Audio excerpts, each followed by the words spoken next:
Hi everybody, I'm back. Happy Monday.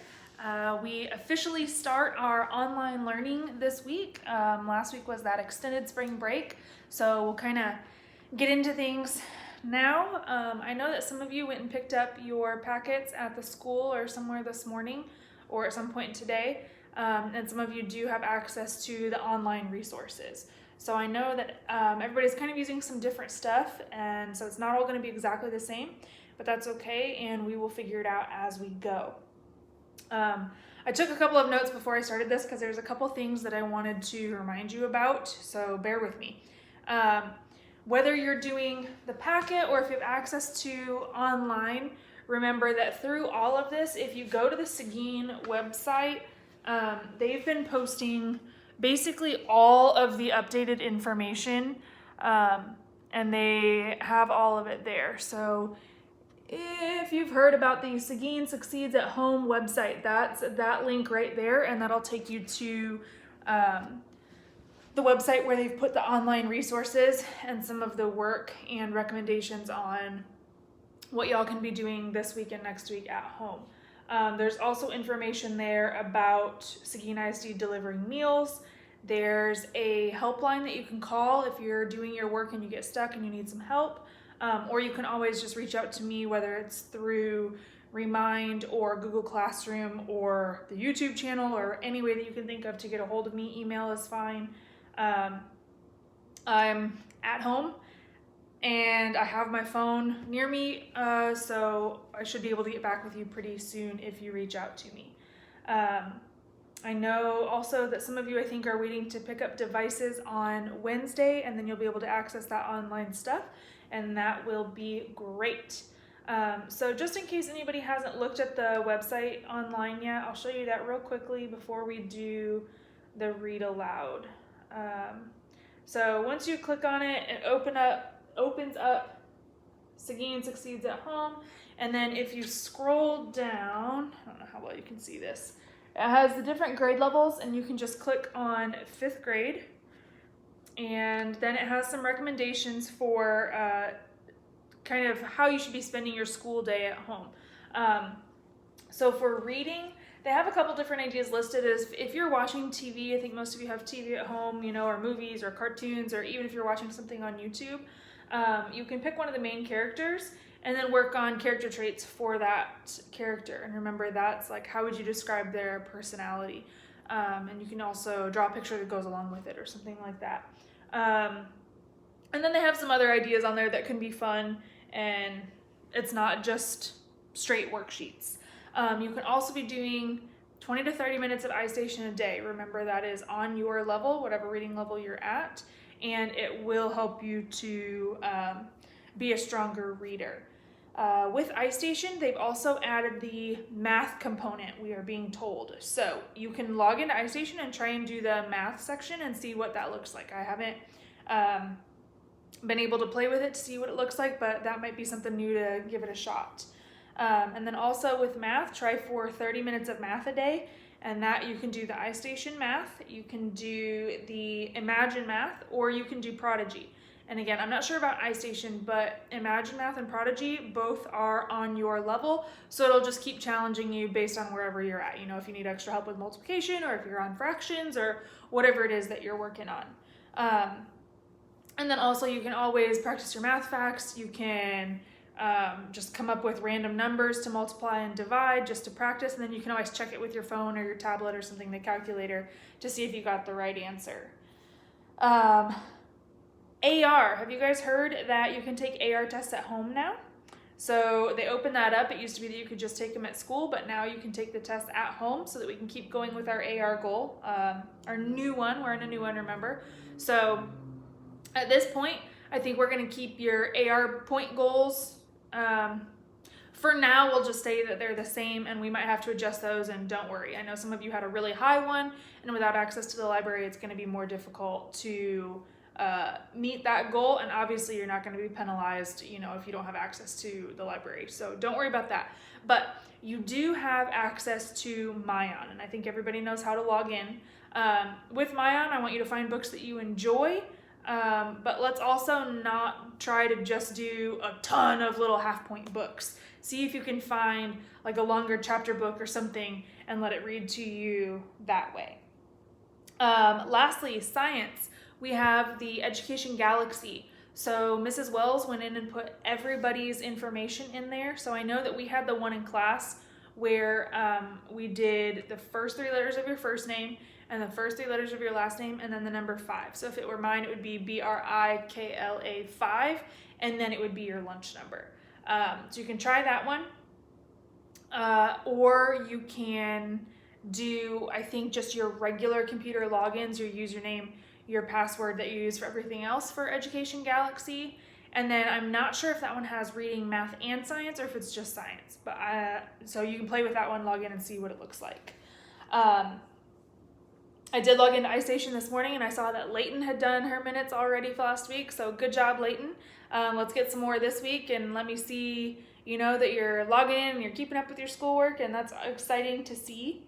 And finally, if you have limited access to the online stuff, you can always be creative. You can draw a picture, paint a picture. I don't know if you guys saw the Facebook challenge that I put out, the haiku poem challenge.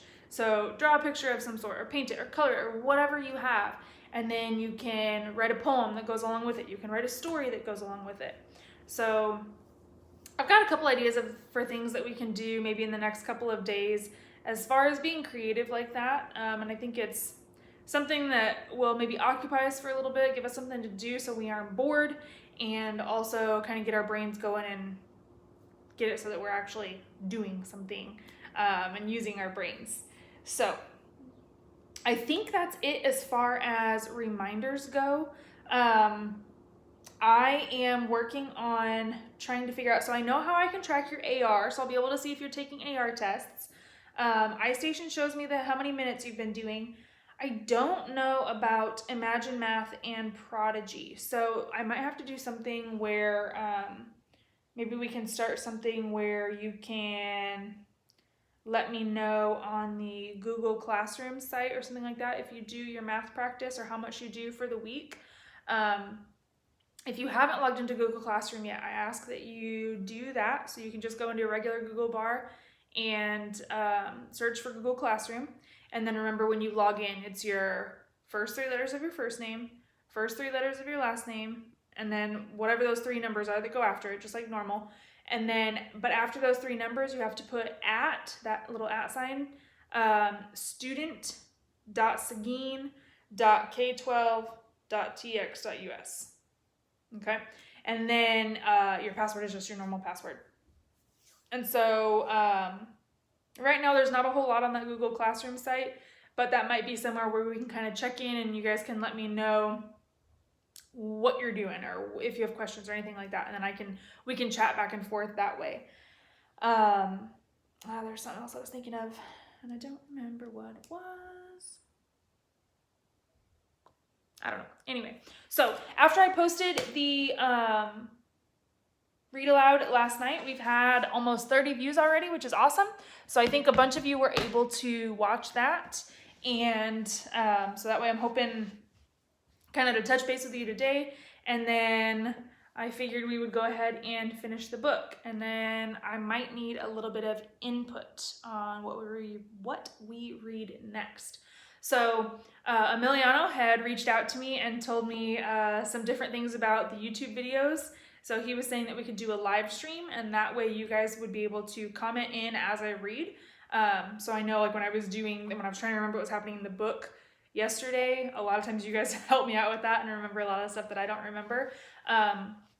So tomorrow I have to try and go to the eye doctor, but I don't know what time that's going to be. But maybe we can schedule something for Wednesday where maybe we would all get online at the same time for anybody that's available. And then I think I can post the video afterwards if you weren't able to log on at that time, and then you'll be able to watch it. So I don't know how the comments work. If y'all have like YouTube accounts, or I think you can log in through your Google account through school. So that same thing, like first 3 letters of just whatever, your regular username, and then @student.seguin.k12.tx.us.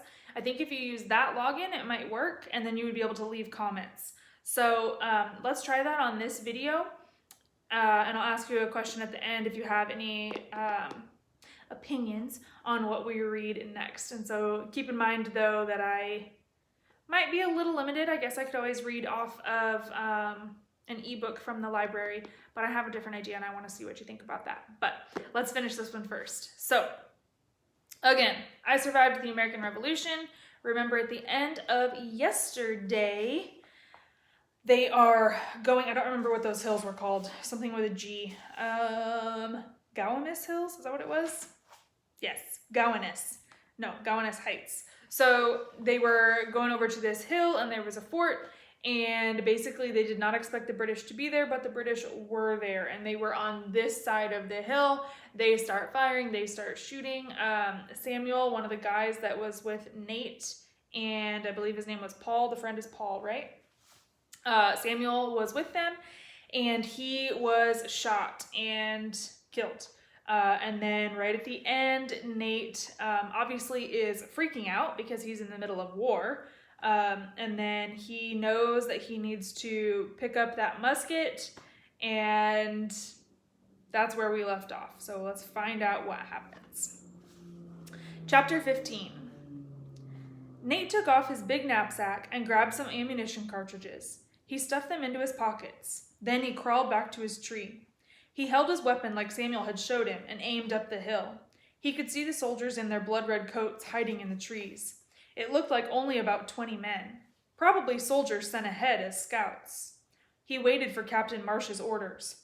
"Present!" Captain Marsh shouted. Nate clicked back the flintlock, holding his aim. "Fire!" Nate pulled the trigger. Crack! The gunpowder exploded inside the gun. The musket ball streaked out of the barrel like a comet, trailing flames and smoke. The other men shot at the same time, and Nate's musket ball joined theirs in the blizzard of metal sweeping up the hill. The redcoats scattered. Nate and the men all reloaded. He aimed again, ready to shoot, but the redcoats didn't come back. They all waited for them to return. Minutes ticked by. Finally, Captain Marsh gave the order for them to line up again. "We need to get to our camp, men," he shouted. Nate stood up. "Captain," he called, "it's Samuel, sir." A moment later, all of the men were gathered around Samuel's body. Martin knelt down and put his hand on Samuel's blood-soaked chest. He looked up at Captain Marsh. "He's gone, sir." Captain Marsh's stony face seemed to crumble for a moment, and then he regained his steely determination. The men all said a prayer, and then they stood silently. But then a chilling song shattered the moment. Rat-tat-tat-tat, rat-tat-tat-tat. Battle drums, like from Nate's nightmare, except these were real. The sound got louder. Didn't we have a conversation? I think that, I don't remember where we read it, but we learned that the drummer boy, that battle song, wasn't it directions for the marchers? And it was a way to tell everybody in the group about what they needed to do next, I think. The sound got louder. Rat-tat-tat-tat, rat-tat-tat-tat, rat-tat-tat-tat. "What will we do, Captain?" Paul asked. Paul had an unusual look in his eyes, one that Nate had seen only once before, during the storm that took Papa. It was fear. "We need to get back to the fort," Captain Marsh said. But it was too late. Before they could take a step, the ground started to shake. It sounded like a stampede of giants was heading right for them. And in a way, that was exactly what was happening. Suddenly, hundreds of soldiers were charging over the top of the ridge. They were not redcoats. They were not American. Who do you think they are? They wore dark green and red uniforms and tall, pointed silver hats. They carried muskets topped with long, glinting bayonets. Hessians. The hillside exploded into a wall of flames and gunpowder smoke. Balls hissed by, smacking into the trees and cutting holes in the ground. And this time there was no way for the men of the Connecticut 5th to shoot back. The Hessians were pouring over the hills like a churning wave of green and red and silver. "Retreat!" Captain Marsh bellowed. The men scattered in different directions. Paul grabbed Nate by the arm and they tore through the woods. Cannon blasts rang out. Boom! Boom! That evil sizzling sound of approaching cannonballs filled the air. Crash! A cannonball shattered a tree right in front of them. Shards of wood flew like daggers. A sharp piece hit Nate on the cheek, an inch from his eye. Paul lost his grip on Nate. The smoke was so thick now, Nate could hardly see. He lost Paul and ran almost blindly, stumbling over rocks and weaving around trees. Musket balls whizzed by. Nate heard footsteps behind him. Paul! But when he looked over his shoulder, he didn't see his friend. Instead, he saw a man in a silver hat, a Hessian. He was chasing after Nate with his bayonet held straight out in front of him, shouting angrily in a language Nate had never heard. But Nate did not need to understand the words. Even through the smoke, Nate could see the hatred and fury in the man's eyes. Nate wanted to scream, "I'm not a soldier!" But it didn't matter that Nate was just an 11-year-old boy.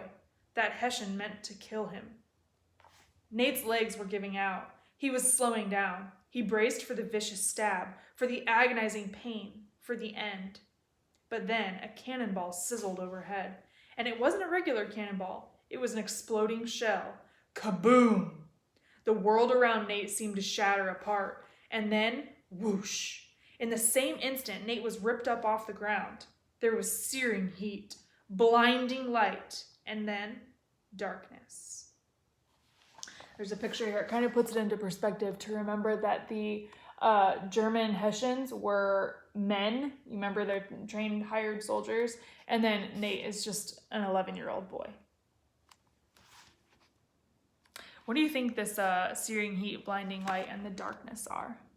Do you think he was hit with the cannonball? Let's see. Chapter 16, 2 hours later. Nate opened his eyes. Where was he? He seemed to be inside a big, deep hole. There was dirt and grass everywhere, even in his mouth. He must be in his grave. He'd been buried alive. He sat up, coughing and gasping. No, this hole was not a grave, and Nate was still alive. Explosions and the smell of gunpowder smoke helped clear his mind, and he remembered. The redcoat attack. Samuel. Hessians charging over the hill. That grunting soldier with his bayonet. The explosion. It must have been a shell, one of those new exploding cannonballs. It had blasted this crater in the ground. Somehow Nate had tumbled inside it. Nate struggled to his feet and checked himself from head to toe. His pants were ripped. The cut on his face was oozing blood. He felt like he'd been run over by a horse wagon, but amazingly, he was in one piece. He spat the dirt from his mouth and turned around, then reeled back in fear. There was a hand, a bloody hand, hanging over the edge of the crater. Nate crept closer until he could see that the hand was attached to a man, the Hessian. The soldier was splayed out on his back, with one leg twisted in a way it shouldn't be. His silver cap was next to him, the musket and bayonet near his feet. His eyes were opened wide, unblinking. He was dead. Nate wanted to turn away, but he couldn't. The Hessian's eyes seemed to grab hold of Nate's, forcing him to look. He was very young, Nate could see, around Paul's age. He didn't look like a bloodthirsty killer anymore. He looked like someone's son, an older brother. Nate stood there until finally a cannon blast from somewhere very close jolted him out of his trance. The battle was still raging. He felt like he'd woken up from one nightmare, only to be locked inside a new one. Cannons and musket fire seemed to be crackling on both sides of him. The air was thick with smoke. What had happened to Paul and the men? How would Nate get back to the fort on Brooklyn Heights? That's what Captain Marsh had told him to do. But how? He couldn't just stroll through the woods. There were redcoats and Hessians everywhere. Nate might not be a real soldier, but he sure looked like one. He was tall for his age. He was wearing the frontier shirt that James had given him. He looked like any young American soldier, desperate to escape. Terrifying thoughts screamed through his mind. He'd be shot, crushed by a cannonball. He'd be caught and locked away in a rat-filled British prison. The men had told terrible stories about how the British treated their American prisoners. They crammed them into filthy basements or old, rotting ships. Most men died slowly of starvation or fevers. Paul said he'd rather get shot on the battlefield than starve to death in a British prison. Nate started to shake. He looked at the big hole in the ground. Maybe he should just climb back down and curl up into a ball. What else could he do? And then, once again, his mind flashed to the pirate, Slash O'Shea. He remembered a story Papa had told him about a time Slash was in London. He had been working as a pirate for a few years. He'd come ashore to hand out gold coins to poor kids on the streets. A policeman spotted Slash and started to chase him. Slash managed to duck into a tavern. Inside was a man wearing a fancy blue velvet coat and a top hat. Slash dug into his pockets and pulled out a handful of gold coins. He slapped them on the table in front of the man. "For your coat and hat!" A minute later, Slash was strolling out of the tavern in that fancy outfit. He strolled right past a group of policemen, tipping his hat like a gentleman. Slash escaped from London that night and was soon back at sea. What do you think Nate is going to do? What do you think he's thinking or planning? Why is that story relevant? Nate looked at the Hessian lying on the ground, and he knew what to do. He knelt down and unbuttoned the brass buttons of the green coat. It was wrong to steal from a dead man, but this dead man had tried to kill him. Nate carefully slipped the coat off the man's body. He shook it out and tried it on. It hung down past Nate's knees, but Nate could easily fix that. He shrugged it off and used the Hessian's razor-sharp bayonet to help him tear off the bottom of the coat. He tried it on again. Better. Next, he put on the helmet. He had to push it back so it didn't cover his eyes. Finally, he picked up the Hessian's musket and bayonet and put it over his shoulder. Nate stood there, too scared to move. He just had to get out of the woods and across the field to the fort. It was only about a mile from here, Nate guessed. If he walked quickly, he'd be back inside the fort in 15 minutes. But looking ahead, Nate felt like he had to cross an ocean without a boat, in a storm, by himself. He closed his eyes, and there it was, the feeling of Papa's hand on his shoulder. He moved his fingers and imagined Eliza's hand in his, and he started walking. All right, so with my reminders at the beginning, this movie, entertaining movie, hasn't it been? This video has already hit, what are we at, like 22 minutes? So I think I'll stop there today, and then tomorrow we will have 2 more chapters to read. It'll be a quick one, and then I'm not sure what's in the back here. Just extra information, I guess. So basically what I was thinking, I know some of you have read Harry Potter already, but I think many of you have not. I have the series at the house here, so I was wondering how many of you would be interested in me doing Harry Potter as our next read aloud. If you can, leave a comment as to whether yes, you would like me to read it, no, you'd like me to figure out a different book to read. You can do that either here on YouTube if you can, or if you need to send a message through your mind or go on Google Classroom, email me, whatever you have available. So whatever the best way is for you to contact me and let me know if you would like for me to read Harry Potter as the next read aloud. Alrighty. Keep up with your schoolwork. Don't stress out. Do a little bit of reading. Reading is very important. Do a little bit of math. Logging into those websites, doing a little bit of time on there is going to be very helpful for you. Don't stress out. Do what you can. Stay happy. Don't be too bored, stuck in your house. I miss you all very, very much, and have a good day.